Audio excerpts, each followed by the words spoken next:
Bienvenue sur Green TV International dans cette nouvelle édition de la rétrospective environnementale, la signature d'un protocole d'accord de financement entre le Togo et la société Amea Power des Émirats Arabes Unis pour l'extension de la centrale photovoltaïque de Blita. C'était lors de la 28e édition de la conférence des parties sur le climat COP28 à Dubaï. L'assainissement reste un véritable défi dans les pays africains. Dans la région des savanes, le gouvernement togolais veut relever ce défi à travers le projet d'amélioration de l'accès à l'eau potable et de l'assainissement pour le bien-être des populations. Vous aurez les détails sur ce projet. Et puis en Côte d'Ivoire, la déforestation et l'utilisation des pesticides a fait chuter la population des escargots.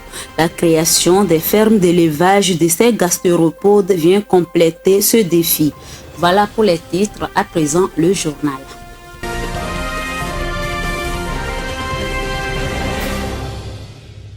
Bonsoir à tous. Au Togo, la centrale photovoltaïque de Blita, actuellement en extension, va connaître un nouveau développement.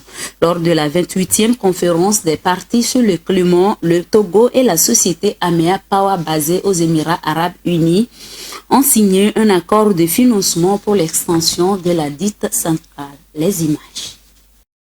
Le Togo et la société Amea Power basée aux Émirats Arabes Unis ont procédé lors de la COP28 à Dubaï à la signature d'un protocole d'accord de financement pour la construction de l'extension de la centrale photovoltaïque de Blita.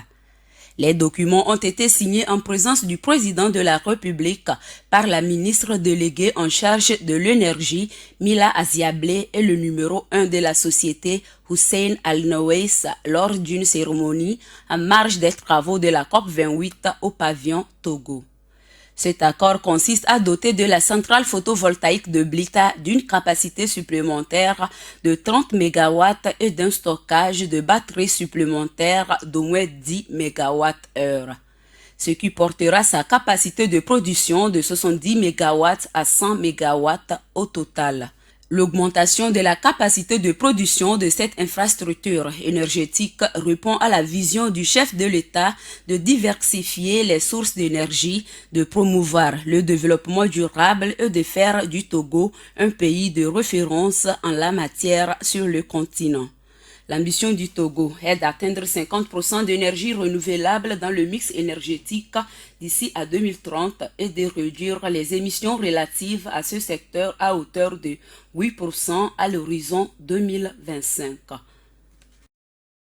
Un projet d'amélioration de l'accès à l'eau potable et de l'assainissement est mis en place par le gouvernement dans la région des savanes. Ce projet vient pallier les soucis liés à la qualité de vie des populations de cette région. Irène Papadina nous en dit plus. La population africaine cesse progressivement d'être rurale. Les villes se développent très rapidement et les besoins de base que sont l'eau et l'assainissement constituent une priorité majeure. La ville de Dapaon est confrontée à un problème de santé lié à l'accès à l'eau potable à tous et à la gestion intégrale de l'assainissement. Ces défis ne peuvent être relevés qu'avec l'implication de la population. Le projet a connu donc le soutien d'experts solidaires et de l'ONG Communication pour le développement durable, dans le but d'améliorer l'accès à l'eau potable, de diminuer et de surveiller le prix de l'eau aux bornes fontaines et d'améliorer la collecte des déchets ménagers. Avec une réserve de 10 millions de mètres cubes d'eau dans le barrage de Dalouak, pouvant alimenter la région des savanes, la ville de Dapaon est à l'abri d'une pénurie d'eau potable. Cependant, la qualité de l'eau est menacée par les pollutions d'origine humaine telles que les excréments, ordures ménagères, pesticides, déchets plastiques. Aujourd'hui, les populations doivent prendre conscience de l'insalubrité envahissant notre environnement proche. Ainsi, les femmes de Dapaon ont formé l'association féminine pour la promotion de l'hygiène, AFI, qui se charge du ramassage, du tri, de la valorisation des ordures ménagères et de la sensibilisation. La santé communautaire est une affaire de tous. Il faut cultiver donc le réflexe de la propriété chez tous. Pour ce faire, des travaux d'intérêt commun en matière d'assainissement doivent interpeller tous les habitants de la ville de Dapaon et de ses environs. Les réserves naturelles d'eau qui approvisionnent la ville dépendent de la qualité de l'environnement, c'est-à-dire des comportements de chacun pour améliorer un cadre de vie propre et une maîtrise de l'assainissement. La Côte d'Ivoire est le premier producteur mondial de cacao et fournit environ 40% de la production mondiale. Cette année, les entrepôts de cacao du pays se retrouvent presque vides suite aux pluies abondantes qui se sont abattues sur le pays. Les récoltes seront 3 à 4 fois inférieures à celles de l'année dernière selon les producteurs. Le récit avec Irène Papadina. La Côte d'Ivoire, un pays de l'Afrique de l'Ouest, est fortement tributaire de sa production de cacao, dont 1/5 de la population ivoirienne tire ses revenus. La récolte ayant été dévastée par des précipitations supérieures à la moyenne, de nombreuses familles subiront une perte de revenus à cause des pluies inhabituelles. Dans le sud de la Côte d'Ivoire, le mois de juillet a été particulièrement pluvieux. L'agence météorologique du pays, Sodexam, a signalé des précipitations dans certaines régions qui étaient de 20 à 40% supérieures à la moyenne des années 1991 à 2020. Pour les plants de cacao, ces fortes précipitations ont été extrêmement destructrices. Le cacao a besoin d'un bon équilibre entre le soleil et la pluie, un peu des deux, mais pas de trop. En prévision de la mauvaise récolte, le pays a suspendu ses exportations de cacao en juin, ce qui a causé une hausse des prix. Selon l'économiste ivoirien Séraphin Prao, ces pluies torrentielles sont la preuve que le changement climatique touche de plein fouet les pays en développement. Le gouvernement qui fixe le prix du cacao a augmenté les prix cette année, mais la diminution de la récolte signifie que la perte de revenus est inévitable pour les producteurs ivoiriens. Toujours en Côte d'Ivoire, la déforestation et l'utilisation des pesticides ont fait chuter le nombre des escargots géants des forêts humides. En revanche, l'apparition des fermes d'élevage de taille variable qui ne cessent d'augmenter fait accroître la population de ces gastéropodes. Suivant. En Côte d'Ivoire, près de 90% des forêts ont disparu en 60 ans. Raison principale, l'exploitation agricole, notamment du cacao dont le pays est le premier producteur mondial. Cette déforestation régulière et l'utilisation de pesticides sont fatales à l'escargot sauvage dont le nombre diminue toujours plus d'année en année. On nous fait croire qu'il y a escargot, mais à la gare, c'est cher. Ça vaut 5 et quelques mille. Maintenant, ce qui fait que c'est cher là, actuellement là, les gens sont en train de détruire les forêts. En tant qu'escargot là, c'est dans la forêt, ça quitte. Et puis à cause des produits que les gens prennent pour pomper les champs là, c'est ce qui fait ça détruit escargots. Donc c'est ce qui fait qu'il n'y a plus d'escargots. Pour combler le déficit, plusieurs fermes d'élevage d'escargots sont créées par les fermiers.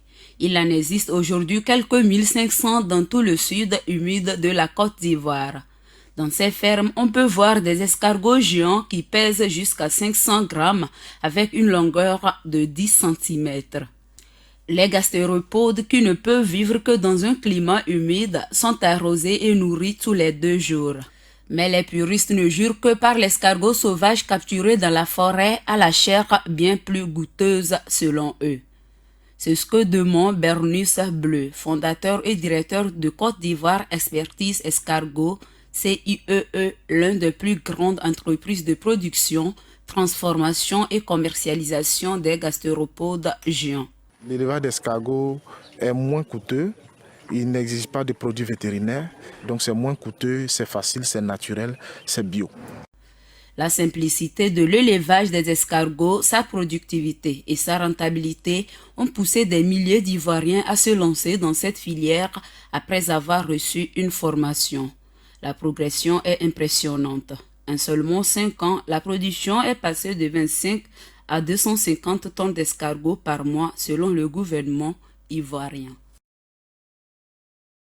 Le Maroc veut préserver les ressources en eau disponibles. C'est dans cette optique que la Régie autonome de distribution d'eau et d'électricité de Fès a lancé un projet de lutte contre la pollution par les margines. Le projet sera exécuté dans la région de Fès-Meknès en amont du barrage de Sebou. Les détails avec Alexandra Adekambo. Afin de préserver les ressources en eau disponibles, le Maroc mise aussi sur la dépollution en amont. C'est dans cette optique que la Régie autonome de la distribution d'eau et d'électricité de Fès a lancé récemment un projet de lutte contre la pollution par les margines dans la région de Fès-Meknès, en amont du barrage de Sebou, où sera pompé l'excédent d'eau pour approvisionner le barrage du Bourg-Greg au niveau du barrage de Sibi, Mohamed Ben Abdallah. En effet, la région marocaine abrite plus de 320 000 hectares d'oliveraies, contribuant ainsi à 38% de la production oléicole totale du royaume. L'huile d'olive est extraite dans quelques 4 810 unités de trituration représentant une capacité de 769 000 tonnes. Le déchet liquide ou margine obtenu lors de cette opération serait responsable de 88% de la pollution industrielle de l'eau à Fès-Meknès. Cette substance noirâtre fortement chargée en matière organique exige une forte consommation d'oxygène, entraînant une eutrophisation des eaux. Les margines réduiraient également la qualité des sols, car contenant des substances toxiques qui se fixent dans le sol et provoqueraient l'arrêt des stations d'eau potable et de la station d'épuration de Fès pendant plusieurs mois au cours d'une année, ce qui cause des préjudices importants à Fès-Meknès dans un contexte marqué par le stress hydrique. Dans la région peuplée de près de 4,3 millions d'habitants, le RAIDIF allouera 548 millions de dirhams marocains, soit 50 millions d'euros à la lutte contre la pollution par les margines. Les déchets plastiques échappent à tout contrôle en Afrique. Ces déchets augmentent plus rapidement que dans toutes les régions du monde, selon une analyse des Nations Unies. L'organisation estime que si la tendance à la consommation ne s'amoindrait pas, la région devrait produire 116 millions de tonnes de déchets plastiques par an d'ici 2060. Irène Papadina.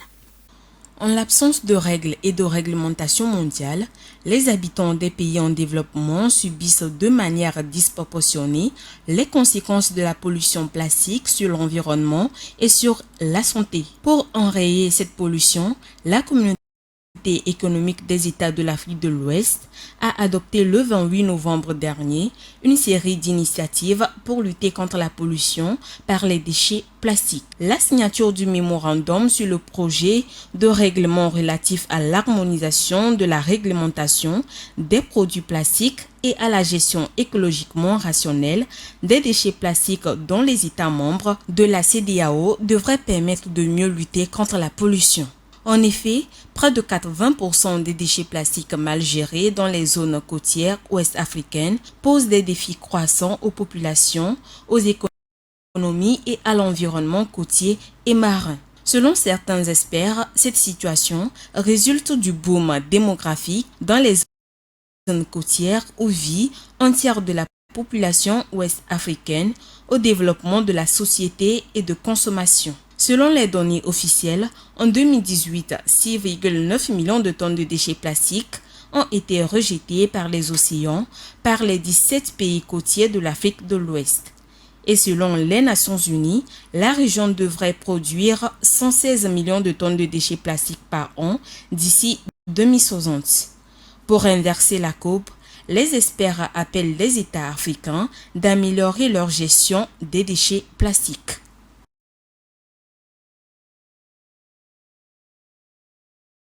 En Égypte, le projet d'épuration Kafr Abu Zokhr dans le gouvernorat d'Alexandrie sera mis en œuvre par l'entreprise LCED électrique environnementale basée au Caire.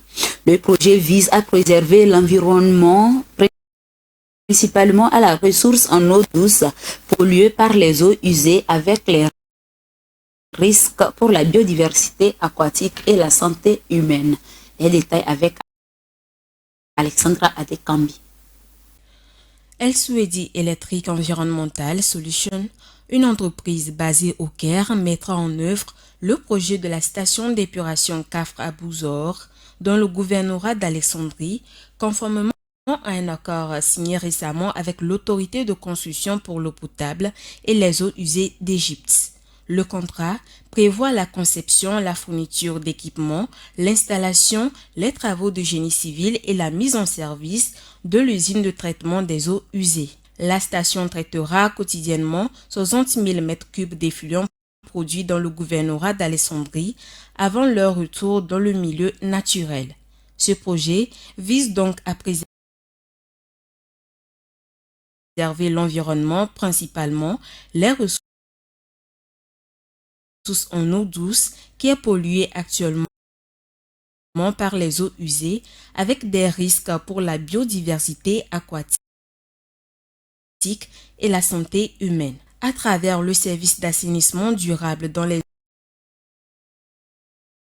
zones rurales, le gouvernement égyptien vise de manière globale à améliorer l'assainissement dans 769 villages répartis dans 7 gouvernorats sur les 26 que compte le pays des pharaons.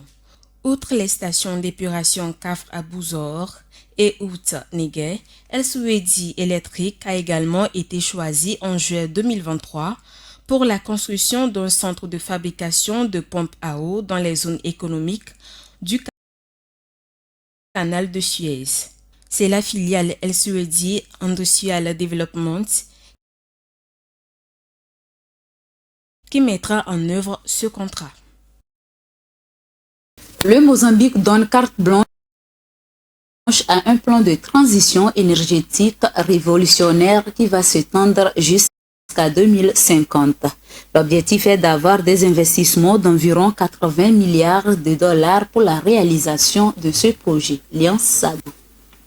Le Mozambique vise à propulser sa nation vers un avenir durable en renforçant les capacités en énergie renouvelable et à garantir une plus grande disponibilité d'électricité.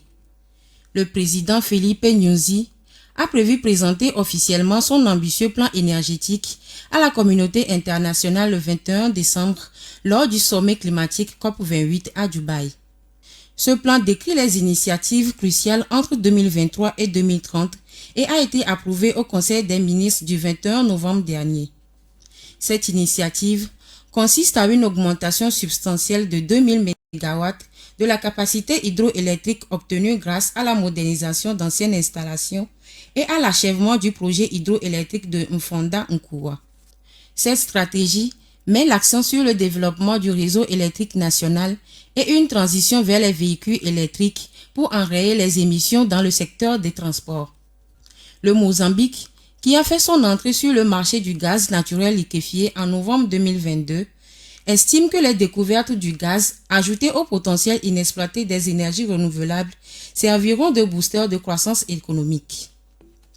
La réalisation de ce plan de transition énergétique se situe dans les objectifs du pays, qui est de stimuler le développement et sortir des millions de personnes de la pauvreté. La Chine est aujourd'hui le plus grand émetteur de gaz à effet de serre comparé à l'ensemble des pays développés. En 2021, le pays a émis 14,3 milliards de tonnes de CO2 selon les données de l'Institut de recherche Potsdam sur les effets du changement climatique. Ce chiffre fait de la Chine le premier émetteur mondial de gaz à effet de serre. Suivons. 14,3 milliards de tonnes équivalent CO2 a émis la Chine en 2021 selon les données de l'Institut de recherche de Potsdam sur les effets du changement climatique à travers l'outil Climate Watch. Un chiffre qui fait de la Chine le premier émetteur mondial actuel. En prenant en compte les émissions cumulées des pays à travers le temps, la Chine arrive deuxième derrière les États-Unis. Il n'y a pas de scénario plausible qui limite le réchauffement climatique à 1,5 degré Celsius par rapport à l'ère pré-industrielle sans la Chine, a affirmé pragmatiquement l'Agence internationale de l'énergie. La provenance des émissions de la Chine est connue. Le charbon est la source de la moitié des émissions de CO2 de la Chine, qui génère grâce à lui 60% de son électricité selon l'Agence internationale de l'énergie. L'industrie est aussi responsable de 36% des émissions de CO2, tandis que les transports y contribuent à hauteur de 8% et la construction 5%. La Chine a installé de nouvelles capacités d'énergie renouvelable à un rythme record, notamment solaire, mais elles n'ont jusqu'ici fait que répondre à la demande croissante d'électricité. En 2020, le président chinois Xi Jinping a promis que son pays essaierait d'atteindre son pic d'émissions de carbone avant 2030 et la neutralité carbone d'ici 2060. L'année suivante, il s'est engagé à mettre un terme au financement et à la construction des nouvelles centrales à charbon à l'étranger et a annoncé un plan quinquennal avec de nouveaux objectifs. L'année 2024 pourrait être celle du basculement selon une étude du site Carbon Brief. L'augmentation des capacités installées et le rebond prévu pour la production hydroélectrique devraient faire baisser la production d'électricité à partir de combustibles fossiles et les émissions de CO2 de la Chine à partir de 2024. La Chine s'est ainsi engagée à réduire ses émissions rapportées à son produit intérieur brut de 65% par rapport à 2005 et à atteindre plus de 1200 gigawatts de capacité installée pour produire de l'énergie solaire ou éolienne d'ici 2030. Le programme des Nations Unies pour l'environnement a indiqué en novembre que la Chine atteindrait probablement ses objectifs, notant plus que de la moitié des capacités de production d'électricité provient désormais de sources non fossiles.